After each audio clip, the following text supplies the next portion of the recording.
sempre eu peço a Deus que Ele não só me capacite, porque em mim não há capacidade, mas eu peço também a Ele que traga apenas as pessoas que estiverem preparadas para ouvir a mensagem.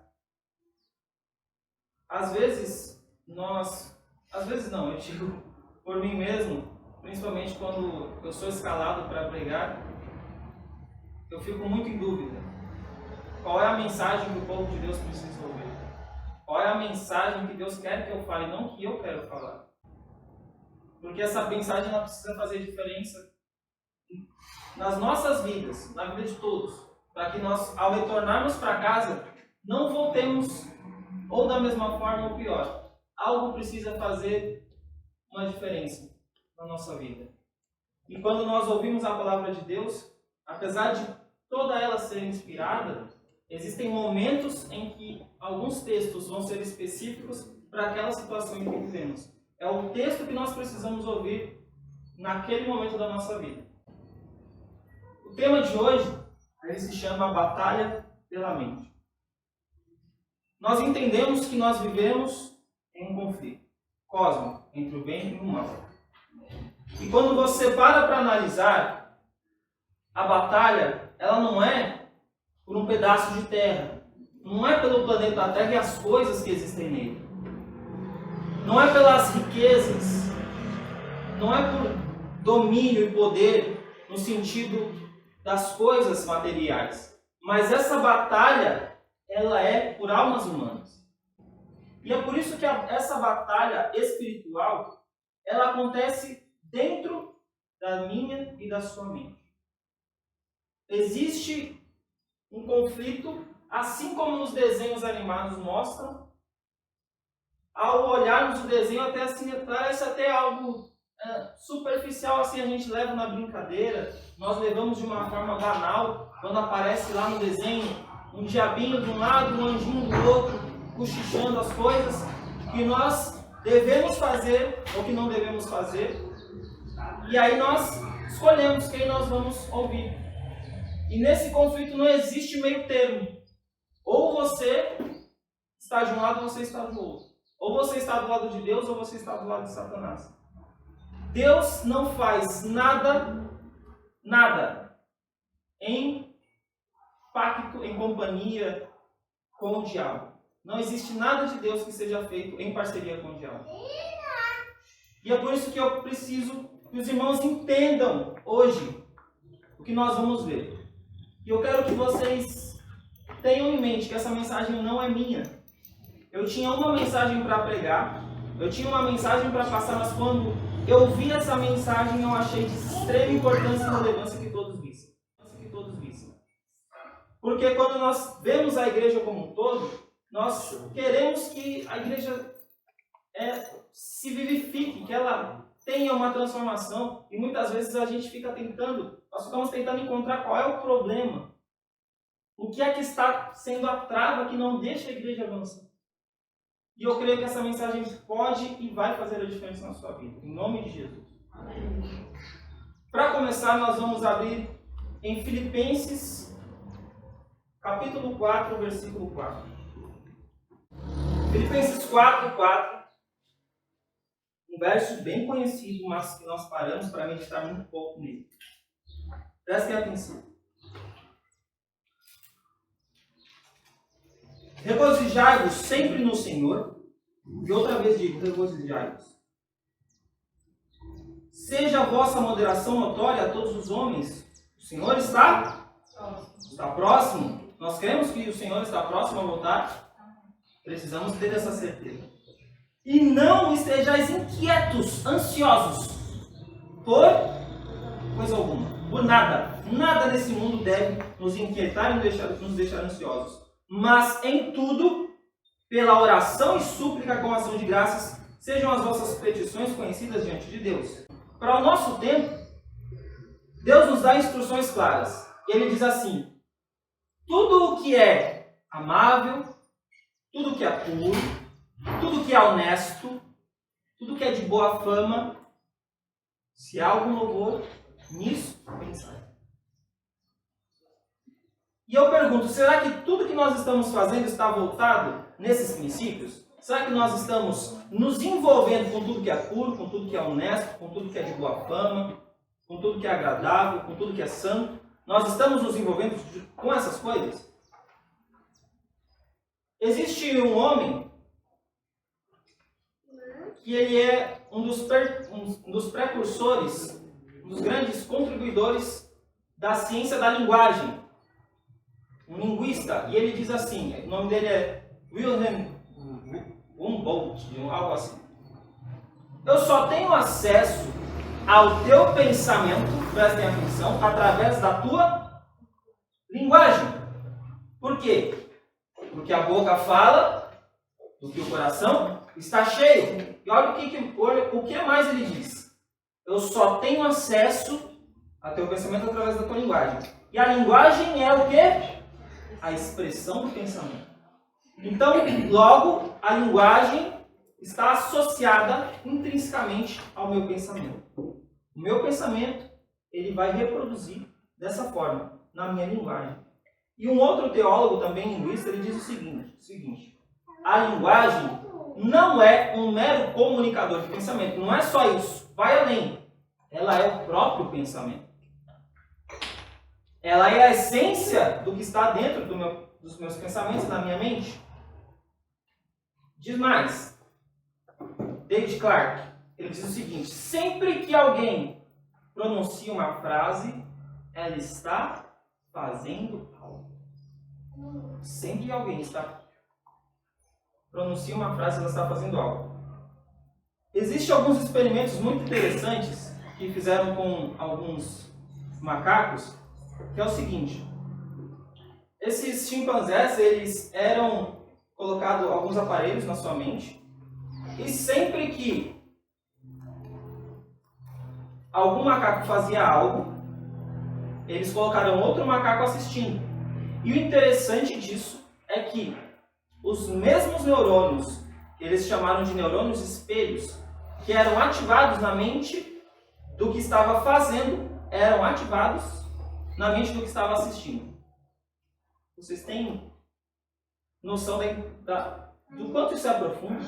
A mesma coisa que acontece no cérebro de quem está fazendo, acontece no cérebro de quem está assistindo. Dizer eu te amo não é meramente transmitir a informação, mas que você está fazendo algo. A fala, mais do que uma informação, é um ato. Você não está dizendo algo somente, mas fazendo algo. Vocês estão compreendendo o que eu quero dizer, onde eu quero chegar? Logo, apesar de muitos desses linguistas não crerem na Bíblia, eles estão baseados em um princípio bíblico. Assim como você pensa na sua alma, assim você é. Você é aquilo que você pensa. E eu quero estudar um pouco mais além disso, para nós entendermos esse raciocínio. Os grandes estudiosos, eles estudam a linguagem. Então, a linguagem, ela expressa o quê? Os nossos pensamentos, correto? Como nós estamos vendo nesse raciocínio. Minha linguagem expressa os meus pensamentos. E os meus pensamentos formulados, eles são formulados através de quê? Todos são unânimes e a ciência da linguagem dá o veredito que esses pensamentos, eles são formulados através das histórias. Olha que interessante. As histórias formulam os nossos pensamentos. E nós expressamos em linguagem. Então, segue o raciocínio para você não se perder. As histórias que nós conhecemos, elas formulam os nossos pensamentos. E esses pensamentos vão ser expressos na nossa linguagem. O que nós estamos fazendo, expressando, é o resultado de tudo isso. Logo, os pensamentos revelam o quê? Quem eu sou. É a essência do que eu sou. O que eu penso é o que eu sou. É isso que é ser alguém. Isso que é ser um ser. É isso que nos distingue dos objetos. Porque você tem uma mente que Deus te deu, que é incrível. E o que você pensa é o que você é. É algo grandioso, maravilhoso. E os seus pensamentos, eles vão te dar uma visão da realidade de Deus. Os pensamentos vão te dar uma visão da realidade de Deus. Dependendo do que você pensa, você vai ter uma visão de Deus diferente do outro, de acordo com os seus pensamentos. Logo, onde eu quero chegar, e é muito importante, você tem que sair daqui entendendo isso. Onde que está a base? Se tudo que eu penso vai me dar uma visão da realidade de Deus, onde é que está a base? O que é que forma os meus pensamentos? O que é que formula? As histórias. Estão entendendo? Os linguistas, eles estudam os escritos antigos, lá os maias, enfim, todo aquele povo que a gente só ouviu falar nos livros de história, que eles foram extintos, enfim. Eles estudam essa linguagem para entender como eles pensavam. Só que esses povos, por que eles pensavam e acreditavam e viviam da maneira que eles viviam? Porque eles tinham histórias. Que histórias? Histórias sobre seus deuses, histórias sobre o seu povo, e todas essas histórias iam formando uma visão da realidade de Deus para eles.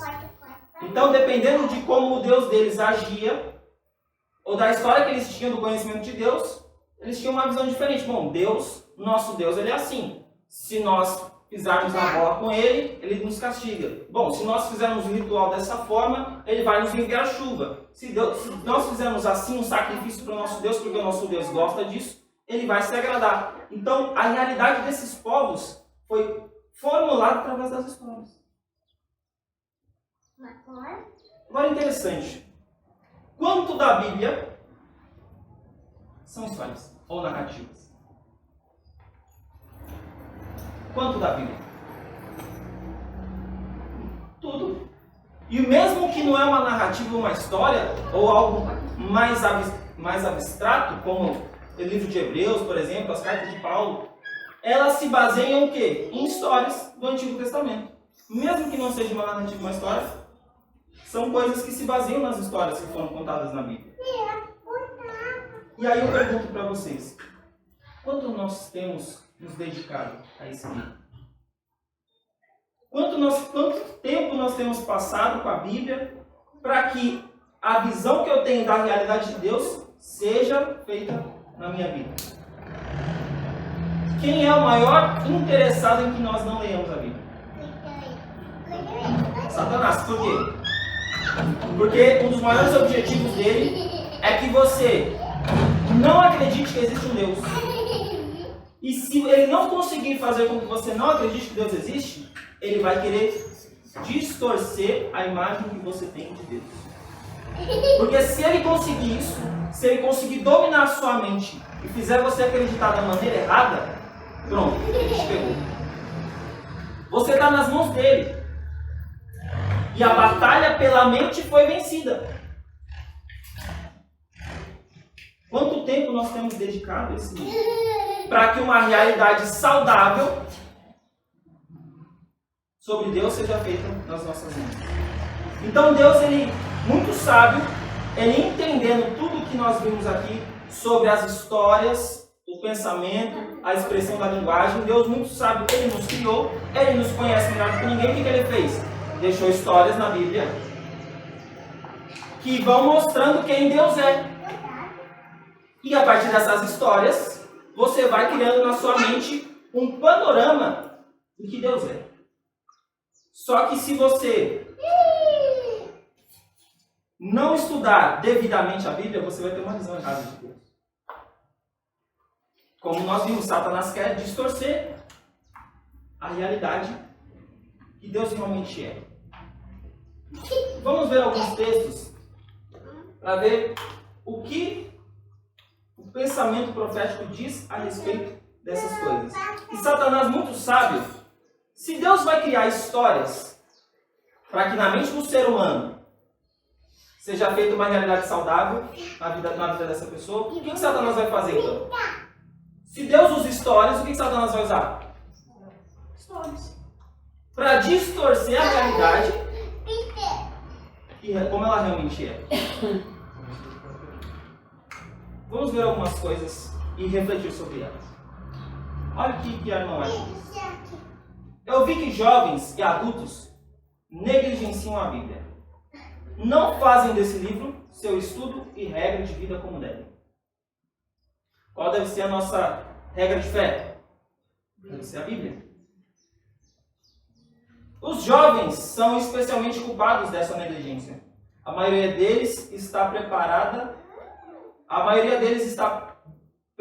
e dispõe de todo o tempo para ler qualquer outro livro, menos a Bíblia. Então, as pessoas preferem se dedicar a qualquer outra coisa, menos a Bíblia. E olha o que ela diz mais. Histórias ociosas têm sido lidas atentamente, enquanto a Bíblia é desprezada.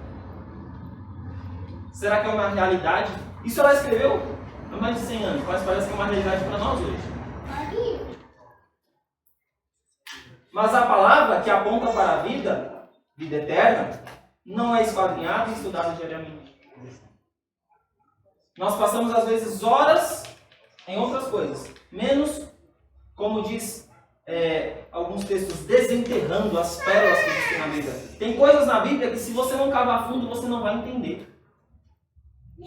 Se você não for lá estudar um pouco sobre como que aconteceu a história da humanidade, quais foram os reinos que se sucederam, você vai ficar confuso. Eu não sei quem veio primeiro, eu não sei se é Daniel ou se é Ezequiel, eu não sei se é Jeremias ou se é Esdras, e você fica uma confusão na sua mente, você não entende a Bíblia porque você não se aprofunda nela.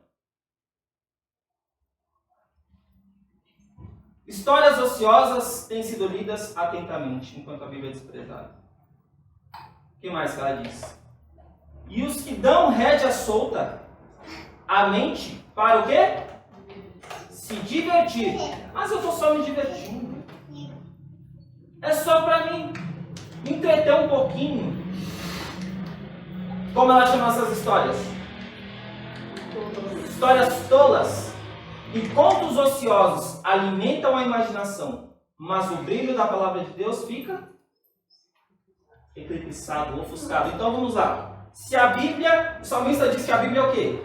Lâmpada para os meus pés. Ela é a luz que vem de Deus para a minha vida, para dissipar as trevas, para destruir o pecado, para acabar com tudo que é ruim na minha vida. Ela é luz. Mas se eu coloco algo na frente dessa luz, como que eu vou receber? Não tem como. Eu estou colocando um bloqueio na luz que Deus está me dando. E acontece um eclipse. Essa forma como ela chama é um eclipse. Eu não consigo sentir os raios de Deus na minha vida.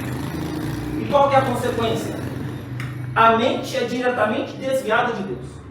É destruído o interesse em sua preciosa palavra. Ah, mas irmão, eu até tento ler a Bíblia, mas é tão chato. Eu não consigo ter prazer em ler a Bíblia. Eu não sinto nada quando eu leio a Bíblia. Eu sei que é a palavra de Deus, eu sei que é a regra de fé para a minha vida, eu sei que é ela que eu devo seguir, mas eu não sinto vontade, eu não tenho prazer em ler a Bíblia. Qual ela está dizendo que é a causa? O tempo que nós passamos com histórias tolas e ociosas. Os leitores de ficção. O que é ficção, irmãos? Tudo que foge da realidade. Tudo que foge da realidade. Estão entregando-se a um mal que destrói a espiritualidade. Está aí a resposta, irmãos. Está aí a resposta. Irmão, por favor. E eu não estou aqui caçoando. Eu estou falando a realidade. Por favor, ore pela minha espiritualidade. Claro, não, eu vou orar. Mas eu acho que o pedido deveria ser mudado. Irmão, ore para que eu saia da frente das telas. Ore para que eu saia da frente da TV. Ore para que eu saia da frente do notebook. Ore para que eu saia da frente do celular. Ore para que eu pare. Talvez não seja mais realidade aqui, mas no mundo afora. Ore para que eu saia de frente de livros que falam só de coisas ruins, só de feitiçaria. Que são livros de ficção. Destrói a espiritualidade, ocultando a beleza da página sagrada. Esse livro é belo, irmãos. É belo, é muito belo. Mas eu já ouvi uma frase assim que não cabe a nós o que é usado, mas o princípio vocês vão entender. Tem gente que não aprecia um belo vinho porque está acostumado com a cachaça forte. Como é que você vai apreciar a palavra de Deus um livro com palavras mais requintadas, mais difíceis. Às vezes eu tenho que ir lá no dicionário descobrir o que é aquela palavra. Não tem gravuras, não tem uma tela de 10 metros de comprimento, não tem um som estéreo, aquela coisa toda, com não sei quantas cores e megapixels na tela. Como que eu quero competir com a Bíblia? Algo que já me entrega tudo pronto, aquelas cenas, aquela batalha, aquela coisa toda. Eu não tenho como competir. É uma competição desleal. E o inimigo é astuto. É por isso que ele cria tanta coisa nova. É som 3D. É não sei o que, 4D, 5D. Você vai sair da realidade. Vai parecer que é real. Mas é tudo mentira. E aí você vai conseguir enxergar a beleza que tem nas páginas sagradas? Não vai. Olha o que mais ela diz. Isso cria agitação nociva.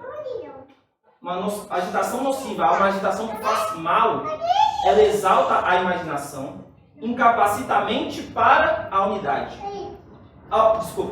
Incapacita a mente para a utilidade. Afasta a pessoa da oração. E tem um texto que ela diz assim: irmãos, nós só podemos esperar um reavivamento mediante a oração.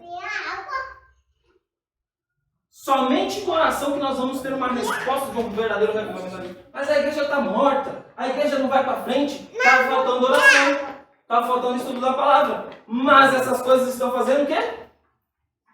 Desviando toda a minha vontade de orar, tirando a beleza que a Bíblia tem, e aí desqualifica o quê? Para o exercício espiritual. Nós falamos alguns dias aí sobre essa questão de que não adianta eu ler a Bíblia, não adianta eu orar, eu preciso exercitar. Toda criança, para ser saudável, o que ela precisa? Respiração, alimento sólido e exercício. A criança pode até se alimentar e bem, mas se ela não se exercitar, ela vai nascer saudável. É preciso pôr em prática. Qualquer pessoa que termine uma faculdade, ela precisa do estágio. Se ela só estudar medicina e não praticar medicina, não vai adiantar nada. É uma guerra desigual, irmãos. Se você se estimula com as telas de forma a ficar viciado nisso, você não vai ter prazer em ler a palavra de Deus. E Deus quer fazer um milagre na sua igreja, sem dúvida. Ele está mais ansioso de salvar a mim e a você do que uma mãe que quer salvar os seus filhos de uma casa pegando fogo. Ele tem mais desejo de salvar a mim e a você do que qualquer mãe. Mas para que ele possa fazer um milagre em nossas vidas, nós temos que fazer o quê? A nossa parte. Deus não vai fazer o que nós temos que fazer. Quando Lázaro foi lá, estava lá na tumba, e Jesus falou para os homens o quê? Tirem a pedra. Tirem a pedra daí, porque isso eles podiam fazer. O que eles não podiam fazer? Ressuscitar Lázaro. Mas o que cabia aos homens fazer, eles tinham que fazer. Então quando Deus pede, santificai-vos, se afastai de tudo que é impuro. Aí isso aí é parte de quem? É minha. É eu que tenho que decidir e falar, eu não vou em tal lugar. Eu não vou por quê? Porque lá não vai estar a presença de Deus.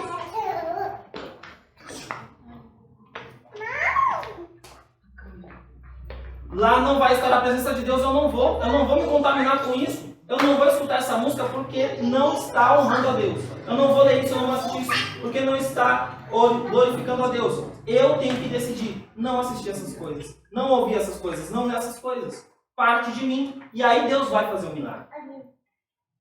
A partir da minha decisão, Deus vai me dar força. Uma das maiores razões porque vocês têm tão pouca disposição de chegar mais perto de Deus mediante oração é se haverem incapacitado para essa sagrada obra por meio de quê?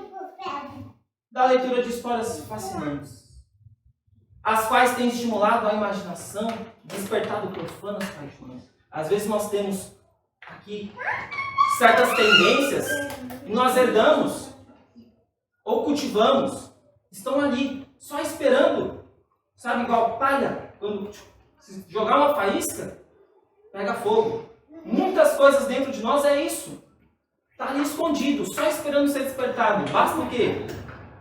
Uma centelha. E às vezes, onde vai estar essa centelha? No que eu leio, no que eu vejo, no que eu escuto, no que eu assisto. É assim que funciona. Histórias fascinantes. A palavra de Deus se torna desagradável. A oração é esquecida. A menos, porém, que se quebre o encanto que os domina. Que coisa terrível. O que a palavra de Deus fala sobre encantamentos e feitiçaria? É um encanto. Onde em breve compreender que a porção do transgressor é a parte que lhes cabe a quem? Cabe a quem decidir me afastar dessas coisas?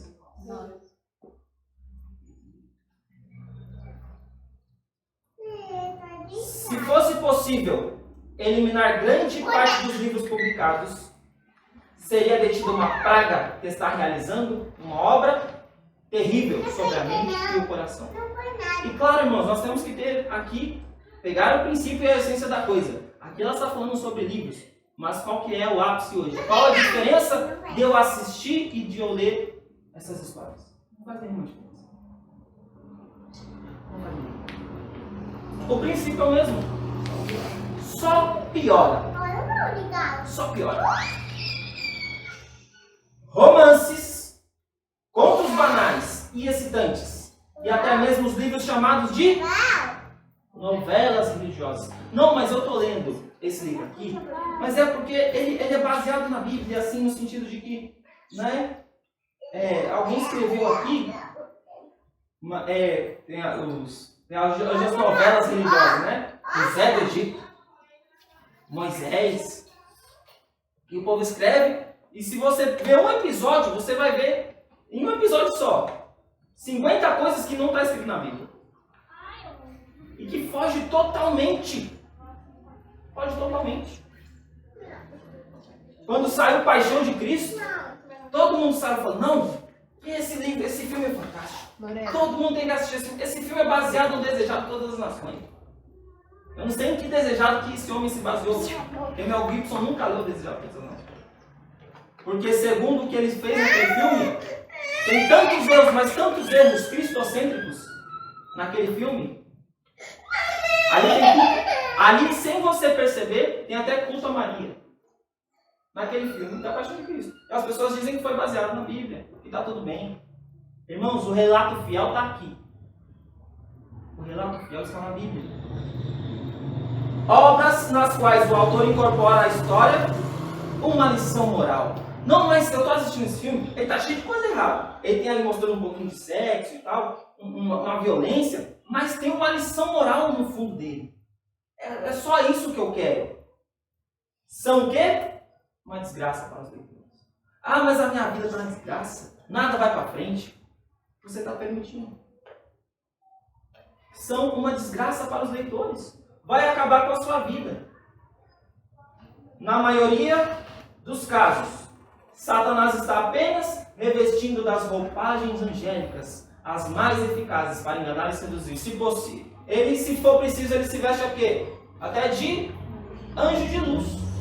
Ele está lá vestido de anjo de luz e parece muito bonito, muito legal, e tem lá toda uma história. E não, mas ali tem uma lição de moral, aquilo ali é tão bonito, mas e todo o lixo que está vindo junto? E tem gente que fala assim, não, mas eu sei separar as coisas, porque eu tenho 50 anos de adventista, eu leio a Bíblia todos os dias, e quando eu vejo uma coisa errada, eu não estou sendo afetado por aquilo. Mas nós já vimos, através de experimentos científicos, que a partir do momento que eu vejo, eu estou fazendo. Os mesmos neurônios são ativados na mente. E existe um verso, eu não vou lembrar exatamente onde está na Bíblia, mas diz assim, não porei coisa má diante dos meus olhos. Será que eu estou me atentando a isso? Eu não vou colocar coisa má diante dos meus olhos, porque isso desagrada a Deus. E não só desagrada a Deus, mas me transforma. Porque assim como o outro está fazendo, eu estou vendo, estou sendo conivente. Satanás se veste de roupagem bonita. Ninguém, olha o que ela diz sobre essas pessoas que acham que sabem separar uma lição moral, o que é bom e das coisas ruins, e ver tudo. Não, eu vou ver tudo, mas eu sei separar o que é bom. O que ela diz? Ninguém está tão firme nos princípios corretos, ninguém está tão protegido da tentação, que esteja seguro lendo essas histórias. E eu estou errado, eu faço alguma agressividade ao texto se eu falar assim, que esteja seguro assistindo essas histórias. Faço alguma agressão ao texto? Ninguém está tão firme. Não adianta você achar que não, eu conheço muito bem a Bíblia, eu sei todos os enganos de Satanás, então eu não vou ser afetado por isso. Está se enganando. Está totalmente se enganando. Os pais deveriam só jogar fora, dá para os outros, né? Não, dá para os outros, o que não presta para mim, vou dar para os outros. Queimar os contos ociosos diários e as novelas tão logo cheguem nas suas casas. Isso seria uma bênção. Mas vamos atualizar esse texto um pouquinho.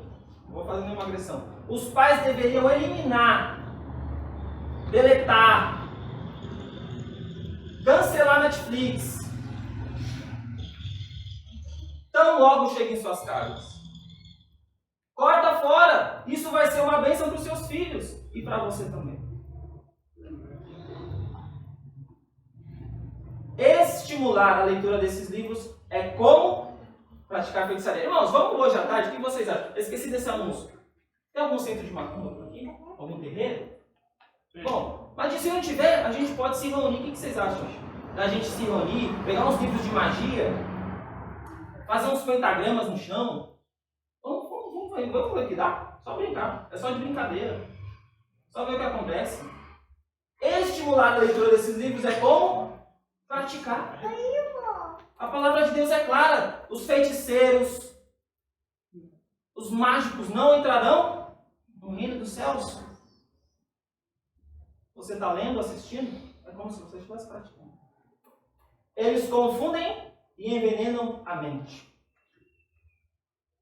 Por que hoje tem tanta filosofia, tanta coisa ludibriada na palavra de Deus? Sabe por quê? Mesmo quando não tinha TV, quando não tinha Netflix, tela, celular, etc. Tinha os livros, tinha os ensinos errados. E as pessoas foram consumindo essas histórias, essas novelas, esses romances, e aí começa a querer o quê? Ver a Bíblia com outra roupagem. Não, mas aqui, bom, eu li lá no livro que o Espírito voltou lá para falar com fulano. Bom, então talvez a imortalidade da alma, né? Talvez os Espíritos voltem para falar com a gente. As doutrinas vão sendo envenenadas, a mente vai se envenenando. E quando você lê a Bíblia, se você lê, né? Porque depois de assistir tanta coisa ruim, difícil. Um dos nomes de Satanás é Baal-Zebu, ou, para nós, Beuzebu. Vocês sabem o que significa Baal-Zebu? Beuzebu? Senhor das moscas. Se Satanás é o senhor das moscas, quem será que são as moscas? O que vocês acham? Satanás é o senhor das moscas. Quem será que são as moscas? Seus anjos? Quem mais? Quem mais seria? Agora eu pergunto, as moscas, o que elas adoram? Elas vão nas flores deliciosas, né? Nas flores perfumadas. Elas amam, né? Doce perfume, as coisas boas. As moscas, irmãos, elas vão na podridão, nas fezes, no esgoto, no lixo. É isso que as moscas amam. E eu vou falar sem medo nenhum. Tenho certeza. Quando você liga qualquer coisa no seu celular, na sua tela do computador, notebook, TV, qualquer livro que você abre, que existe lixo, podridão, como nós vimos, que não é puro, santo, agradável, honesto, de boa fama, que não é tudo isso, você está atraindo essas moscas. Essas moscas vão ir para lá, para sua casa. Eu não sei você, eu não quero essas músicas na minha vida. É algo para a gente pensar.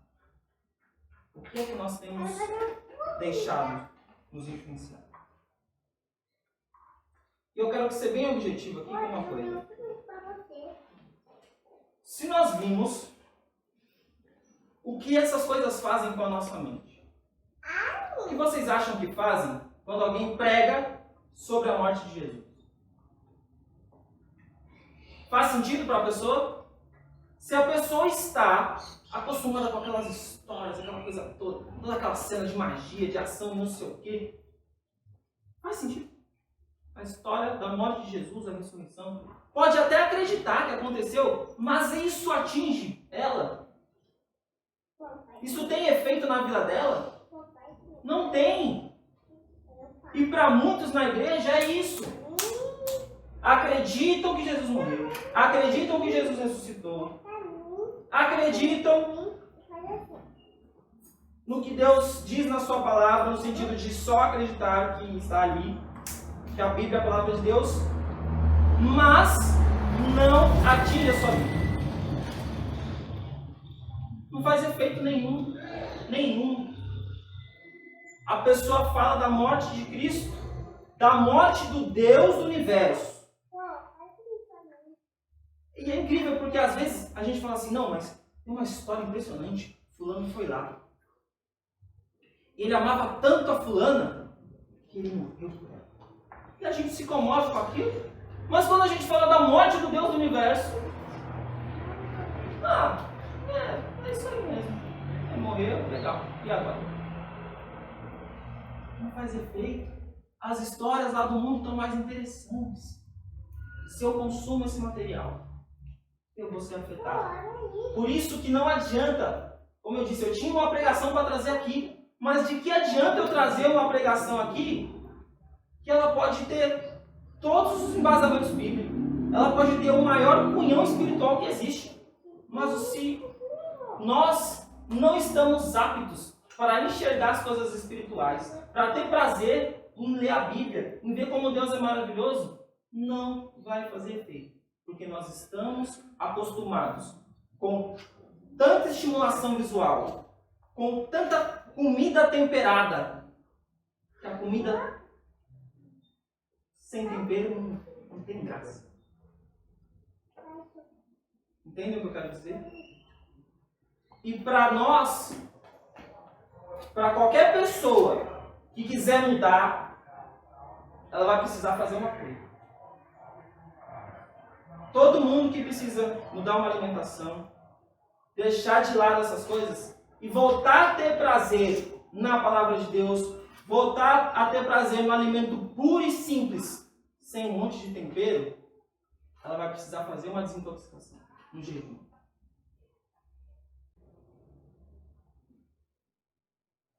E eu não quero que isso aqui seja uma pregação teórica apenas. Hebreus 12, 4. Eu já estou finalizando, eu quero que os irmãos vejam comigo um texto que me chama muita atenção. Sempre que eu estou tendo problemas para vencer alguma coisa na minha vida, quando eu digo vencer alguma coisa, eu digo vencer o pecado, vencer as coisas erradas e os meus defeitos. Hebreus 12, 4. Se você quiser, pode grifar esse verso na sua Bíblia.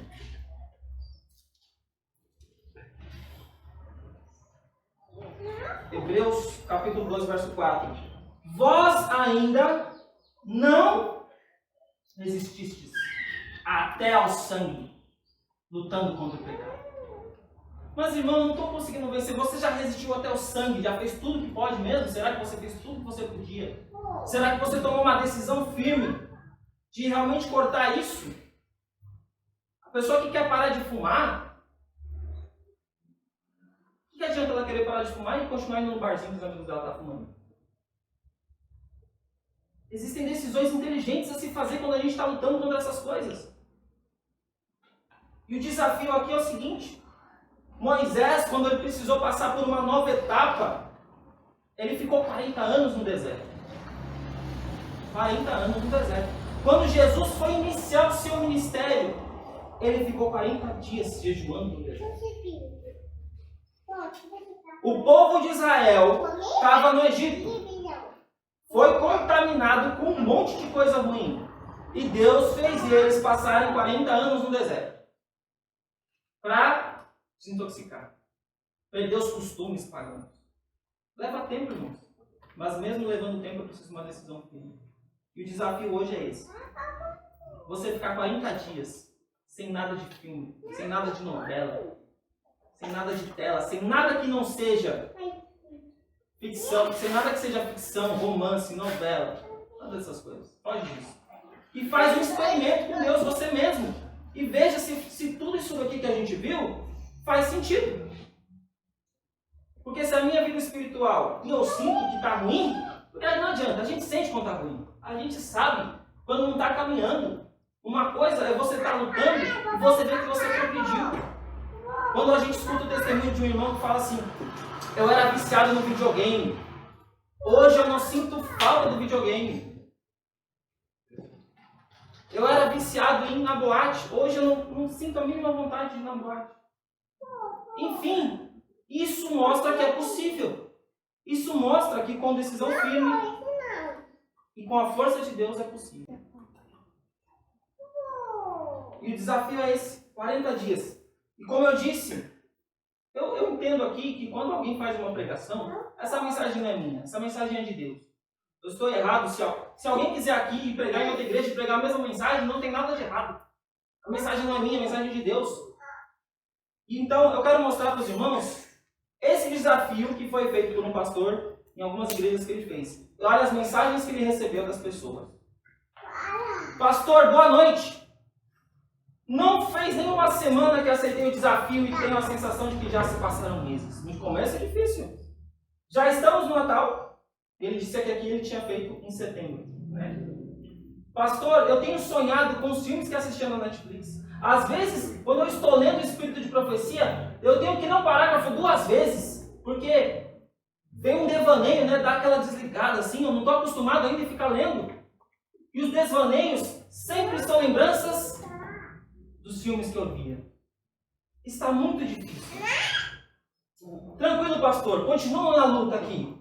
Todos os meus defeitos e fraquezas possíveis estão sendo me mostrados. Eu andei a vida toda alienada. Fora da realidade.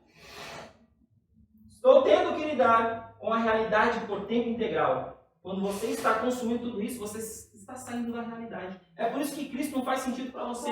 Porque a realidade é chata. A realidade é horrível. Você quer aquela fantasia. Você, olha, de judiar. Mas agora, depois de quase 2 semanas, já está começando a ficar mais tranquilo. Deus vai dando força para a gente perder o gosto por essas coisas. Olha o que mais, olha essa outra pessoa aqui. Eu era viciado e não sabia. Ontem eu concluí 5 semanas de desintoxicação. Falta só mais uma. Mas já não faz mais diferença. Por quê? Eu parei de contar os dias. Essas distrações já não me fazem mais falta. Aliás, me tornei tão produtiva que eu não consigo me imaginar mais sentada tanto tempo na frente do meu note como eu fazia. Eu estava perdendo minha vida. Depois que desintoxiquei minha mente, descobri que estava com depressão. Estou tratando, fica tranquilo. Pastor, as 2 primeiras... Desculpa, a próxima aqui. Pastor, as 2 primeiras semanas foram mais difíceis porque eu tinha crise de abstinência.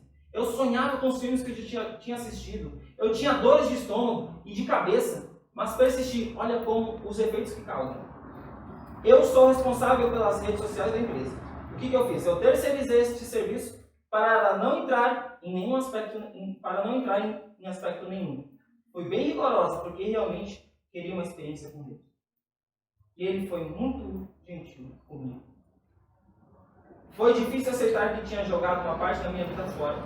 Foi difícil perceber que tinha muita coisa em mim que eu precisava mudar. O meu casamento estava com sérios problemas. Será que o casamento de alguns está com problema?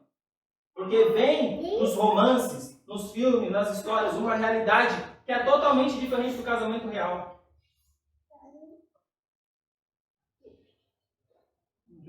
Mas eu fiquei tão alienada por tanto tempo que não via a confusão em que tinha me metido. Agora, graças a esse desafio, eu posso reconstruir minha vida, fazer novos projetos E ela diz, a vovó White é fantástica. Eu não lia, né? A pessoa não leia. Agora entende e vê a beleza que existe. Tenho amado ler os livros dela. E muito do que leio está servindo para ajudar outras pessoas também. Quando você é abençoado por Deus, você começa a ser uma bênção para outras pessoas também. Muita gente me taxou de radical. Não, mas isso aí não precisa para tanto também. Oh, que isso? E a maioria acha que não precisa ser assim. Mas não me importa, porque essa experiência foi um presente para mim. Satanás tentou destruir a minha vida e eu não sabia. Eu já não pensava mais por mim mesma, agia sem perceber, falava sem pensar. Agora eu sei que dependo totalmente de Deus para tudo que Ele teve, para tudo, e que Ele teve muita misericórdia de mim por esse tempo todo. Meu próximo desafio é aprender a ter domínio próprio com a alimentação. Obrigada de coração por se permitir ser usado por Deus para isso. A última diz assim: Deus te abençoe e te proteja, sempre nos ataques do inimigo. E nunca desista desse seu projeto. Tem muita gente precisando cair na realidade como ele. Observação ali. E ela falando para o pastor: não deixa negociarem contigo não. É para cortar tudo. Música, TV, vídeos do YouTube, Netflix, qualquer site, redes sociais, livros seculares, tudo que não pertence a Deus. Último verso. 1 Reis 18, 21. E Elias chegou diante do povo e disse: por quanto tempo vos cocheareis entre duas opiniões? Se o Senhor é Deus, seguiu. Mas se o é Baal, se é Beelzebul, o Senhor das moscas, então seguiu. E o povo não lhe respondeu com uma palavra assim. Hoje Deus pergunta para nós: é a minha Bíblia? É a minha palavra? Ou são esses livros que você quer? São esses filmes que estão destruindo a sua vida, que estão te dando uma realidade distorcida que você quer? Escolha. Escolha. Escolha o que você quer. Eu vou cantar uma música para minha esposa agora. Eu quero que você reflita sobre ela. Ela fala sobre o tesouro que nós temos. E esse tesouro, ele só vai ser valioso se você parar de colocar uma barreira entre você e Cristo. E você vai conseguir enxergar coisas que você não via antes. Eu vou falar por mim, irmãos. Tudo que eu falei aqui, quem amava mais seriado do que eu? Anime, jogos de videogame. Eu me vestia dessas coisas. Vocês entendem isso? Eu chegava ao nível de idolatrar tanto. Eu falava: nossa, eu quero ser igual. Eu me vestia igual. Não são coisas que para mim é fácil falar, porque eu sei o quanto eu gostava. Eu sei o quanto foi difícil para mim não assistir o último filme do Vingadores, porque eu já tinha visto todos os primeiros. E quando saiu o último, eu já tinha tomado a decisão de não assistir. Eu falei: não, eu não vou. Eu não vou voltar atrás. Porque cada vez que eu fraquejo, é um passo para trás que eu dou, sendo que Cristo está na minha frente, eu tenho que ir para frente, eu tenho que ir avante. E isso vai se aplicar a tudo na sua vida, não é só filme, não é só essas coisas, é tudo. Tudo que Deus te pede, tome uma decisão firme de lutar. Lutar. Entenda isso. A vitória vem com o tempo. Pode ser que nos primeiros dias você não consiga, mas tome todo dia a decisão de novo. É assim mesmo, é 1 leão por dia. Ou 2, ou 3, ou 4. É assim. Dia a dia você vai avançando. Eu não abandonei todas as coisas ruins da minha vida da noite para o dia, mas Deus foi me mostrando. Olha, você já abandonou isso daqui. Muito bem, filho, parabéns. Legal. Mas tem mais umas coisinhas aqui, tudo bem? Mais umas coisinhas. Vai avançando. Vai pedindo sabedoria a Deus para discernir. Para ver o que é que Ele não quer que você tenha na sua vida. Porque não é porque Ele quer o seu mal, é isso que você tem que entender. Não é porque Ele quer o seu mal, é porque Ele quer o seu bem. Ele sabe que isso não vai te fazer bem, isso vai te destruir. arranca da sua vida, tira isso. E mesmo se você... É difícil de falar isso. Se você entendeu a mensagem, compreendeu, seja homem ou mulher, de assumir o que você escolhe. Olha, eu entendi, eu sei que Cristo é o que é o importante, que a palavra de Deus é o que é importante, que Deus tem que ser o primeiro na vida. Mas eu não quero, por enquanto eu não quero. Então seja homem de assumir que tudo que você está escolhendo vai ter consequências. E pode ser que a sua vida não esteja bem por causa disso. Que o seu casamento não esteja bem por causa disso. Que a sua saúde não esteja bem porque você escolheu seguir um caminho que Deus não escolheu para você. Então tenha essa atitude de responsabilidade, de assumir e aceitar. Aceitar. Porque mesmo que Deus te renove e você se arrependa, Deus às vezes precisa permitir que você continue sofrendo consequências, para que você tenha noção da gravidade do pecado. Então, às vezes, você vai ter que continuar sofrendo e aguentando as consequências das suas escolhas.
Cristo é o tesouro, Ele é a razão pela qual eu vivo. Será o meu tesouro até eu morrer.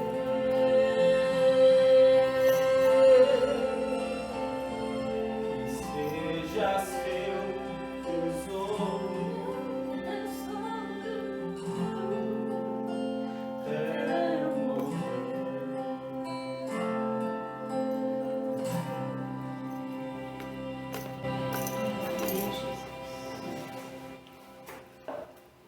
É um pouco difícil para mim cantar essa música, porque quando eu estava voltando para a igreja, aí teve um JA que foi decisivo para mim. E eu só cantou essa música. Eu estava fora da igreja há tanto tempo, e vendo as coisas que aconteciam dentro da igreja, e pensando nos meus amigos, sabe, nas pessoas que eu gostava. Quando eu comecei a descobrir o que a Bíblia realmente representa, o que Cristo realmente é na nossa vida, e eu vejo que as pessoas não levavam isso a sério. Que 99% não liga. Não entende como que as coisas do mundo nos afastam de Deus. E eu queria que os meus amigos fossem comigo nessa jornada. Quando eu comecei realmente a voltar, sabe? E eu fui mostrando, falando algumas coisas com algumas pessoas, e elas, assim, não falavam diretamente, mas você percebia que elas estavam só achando que você estava sendo radical demais, que você estava sendo fanático.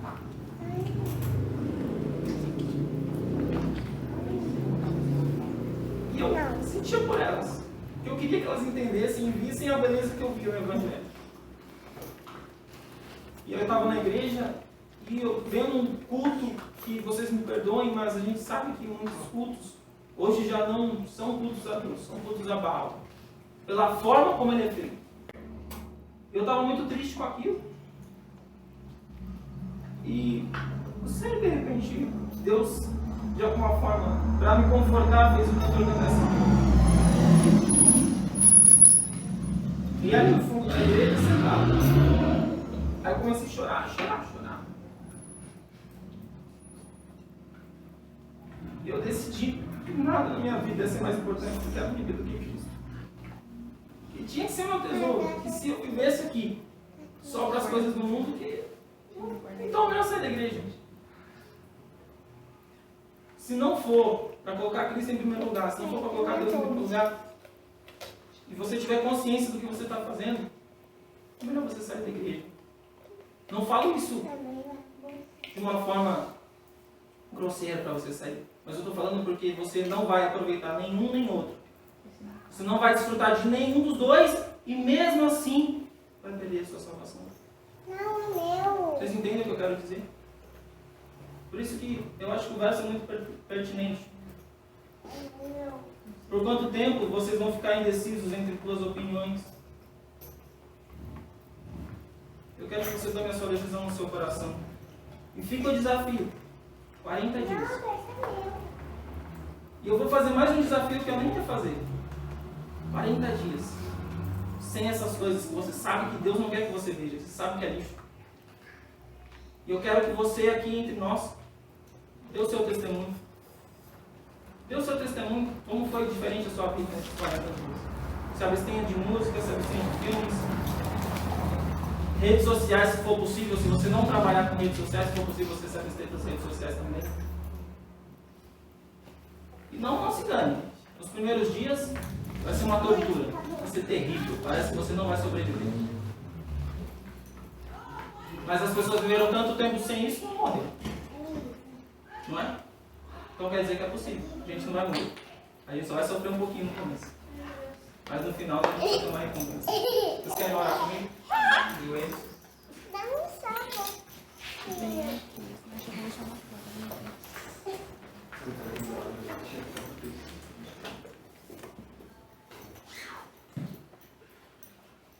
Santo e poderoso Deus, nós queremos hoje dedicar a nossa vida a Ti. Nós sabemos que nós temos ainda tanta coisa para vencer, são tantos desejos pecaminosos, é tanto gosto pelas coisas do mundo, que aos nossos olhos é até impossível. Impossível nós abrirmos mão de tudo isso. Mas se nós cremos em um Deus, morreu e ressuscitou, um Deus que não só veio ao mundo para mostrar que Ele vence, mas para que Ele pode mostrar que Ele pode vencer em nossas vidas. Nós cremos nisso, então nós queremos aqui firmar um voto contigo, de sermos mais reais. E aqueles que estão tomando a decisão de realmente ser firmes e passar esses 40 dias em jejum espiritual, jejum de coisas ruins, e começar a ver a maravilha que é a Bíblia, ler um pouco mais a Bíblia, tentar ter mais prazer em ler a Bíblia, mesmo que no começo seja difícil, que o Senhor dê força a essas pessoas. E nós sabemos que só quando nós estivermos totalmente ligados contigo, é que nós vamos poder estar ligados também aos nossos irmãos. E vamos ter mais amor entre nós, mais harmonia, porque vamos estar todos na mesma frequência. E aí quando nós estivermos todos na mesma frequência, a tua vontade vai ser a nossa vontade também. E eu tenho certeza que a tua vontade maior, não existe nada mais que o Senhor deseja do que isso, é salvar pessoas. E aí as pessoas de Bueno Brandão vão ver um povo diferente. Vão ver um povo que ajuda, um povo que coopera, um povo que quer ver o bem da cidade. E essa igreja talvez não encha como a gente espera, mas eu tenho certeza que vão vir pessoas que vão dar glória a Deus, porque eles viram em nós o teu caráter. Pedimos a tua bênção nesse sábado, que o Senhor não deixe que a mensagem se vá ao longo do dia, mas que nós já vamos para as nossas casas pensando nisso, no que nós vamos tirar, o que nós vamos parar de fazer, que está te desagradando, e que isso só fortaleça as nossas mentes, que o sábado seja um dia de reflexão, que o sábado seja um dia de adoração a Ti, que nós não nos voltemos para os nossos interesses. E aí o Senhor vai ser glorificado, o Senhor vai se agradar do nosso sacrifício vivo. Nós te pedimos isso, Senhor, não que haja em nós algum mérito. Nós somos todos pecadores, somos todos decaídos, mas nós entendemos que o Senhor quer nos levar para um novo patamar, para uma nova etapa, onde poderemos estar de pé diante de Deus. E quando formos analisados, assim como Daniel, não será achado falta alguma. Nós te pedimos isso, Senhor, em nome de Jesus. Amém.